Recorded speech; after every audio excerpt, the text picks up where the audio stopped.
Halo,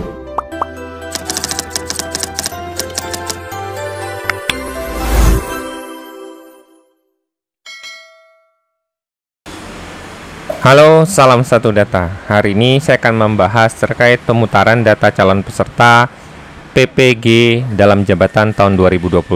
Gitu ya. Jadi ini edarannya sudah kemarin ya, tanggal 13 Januari sebenarnya.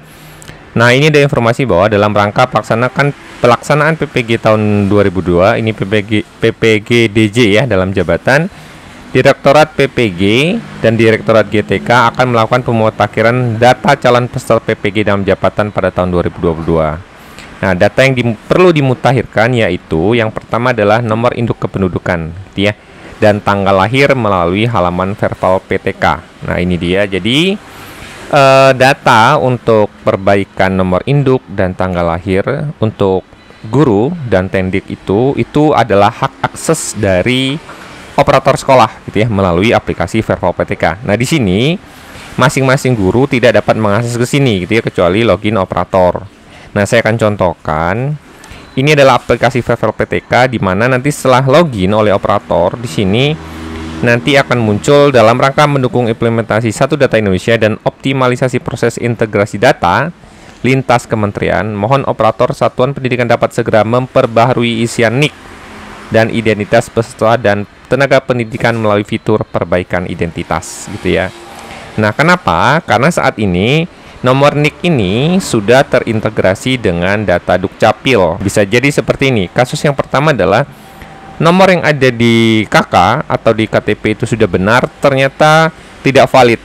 Kenapa? Karena ada perbedaan data dengan data di Dukcapil. Biasanya untuk nomor NIK yang lama-lama atau ada perpindahan alamat atau KK, ada perbedaan nomor NIK sehingga nomor NIK-nya mungkin berbeda. Jadi untuk memastikannya lebih detail mungkin bisa melakukan pencetakan KK yang terbaru atau melihat data yang di Dukcapil, gitu ya. Jadi menemukan banyak kasus yang NIK-nya sebenarnya sudah sesuai dengan di KTP tetapi statusnya adalah invalid. Saya akan contohkan di sini.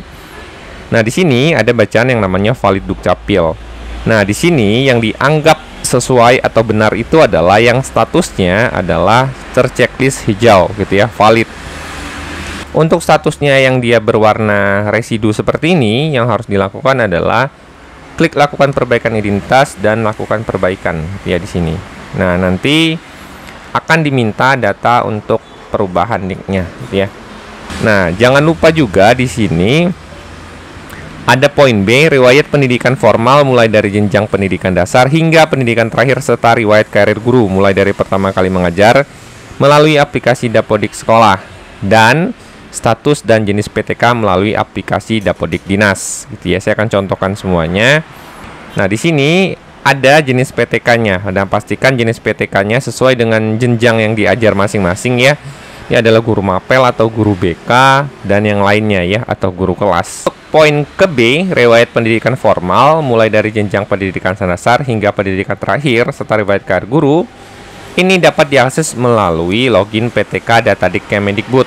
Nah, ini setiap guru kemarin sudah diberikan akses masing-masing untuk akun guru, gitu ya. Jadi silakan login ke sini, akses situs PTK ini, kemudian klik login menggunakan SSO. Nah, di sini nanti akan muncul username dan passwordnya ya. Nah, ini kalau memang lupa silakan tanyakan ke operatornya, tetapi ini adalah tanggung jawab masing-masing guru. Saya akan contohkan. Nah, ini adalah username dan password saya, kemudian saya klik masuk. Nah, di sini nanti kita memilih pendidik dan tendik. Nah, setelah masuk itu akan berisi biodata kita, gitu ya. Di sini ada biodata. Nah, di sini ada nomor NIK, gitu ya. Jadi nanti silakan di cross check apakah nomor NIK-nya sudah sesuai atau belum. Kemudian ada status kepegawaian. Di sini ada jenis PTK-nya. Pastikan jenis PTK-nya juga sudah benar. Satu poin penting adalah riwayat pendidikan formal mulai dari jenjang SD hingga pendidikan terakhir. Riwayat pertama kali mengajar, gitu ya. Jadi di sini status kepegawaian. Nah, status kepegawaian ini bisa dilihat dari dinas atau langsung dari login PTK kita masing-masing, gitu ya. Di sini ada. Nah, kemudian kita bisa lihat pendidikannya di sini. Nah, di sini kalau dilihat di sini punya saya dari jenjang SD, SMA, SMP sampai S1 itu sudah diisi semua, gitu ya. Jadi jenjangnya sudah sesuai semua. Jadi masing-masing guru cukup sebenarnya melakukan pengecekan di PTK Data Dik. Nah, untuk informasi apakah NIK-nya valid atau tidak valid, itu adalah ranahnya operator Skora. Jadi saya mau ceritakan bahwa untuk poin A ini yang bisa login adalah operator Skora. Untuk poin B dan C sebenarnya ini bisa dilihat melalui individu PTK di sini masing-masing gitu ya. Di sini ada.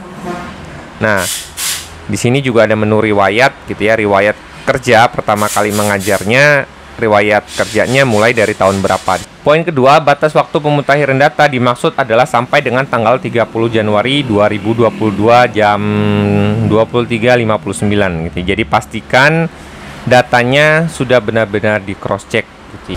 Nah, atau teman-teman bisa mengakses info GTK untuk melihat status dari masing-masing guru. Dia saya akan contohkan juga. Silakan akses ke info GTK. Nah, di sini teman-teman bisa menggunakan login langsung ke GTK atau menggunakan login SSO, sama saja gitu ya. Jadi saya akan coba langsung ke login GTK. Setelah login di info GTK, kita bisa melihat biodata kita lengkap menggunakan profil data individu yang ada di info GTK.